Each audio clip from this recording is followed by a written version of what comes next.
इस अफरा तफरी के जमाना में इंसान सुख और खुशी और इत्मीनान, जहनी और कल्बी सुकून के लिए जा बजा फिरता है।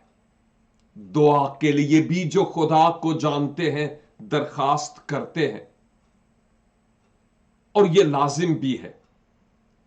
और कई लोग सुख और चैन और राहत के लिए दवा का भी इस्तेमाल करते हैं।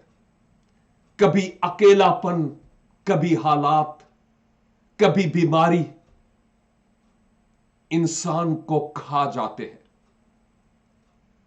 लेकिन मेरे अजीजों, एक अहम तरीन नुस्खा जिसको हम इर्द गिर्द के लोग भूल जाते हैं, वो ये है कि बाज औकात इंसान को सुख और चैन और इत्मीनान के लिए दवाओं की जरूरत नहीं होती, बल्कि जो उसके करीब उठने बैठने वाले हल्काए अहबाब के लोग होते हैं, उनकी तरफ से उसके लिए दो चार हौसला अफजाई के कलमात की जरूरत होती है, ताकि वो दिलेर हो और खुदावंद की तरफ से उसके जीवन में खुशी और इत्मीनान और सुकून आए।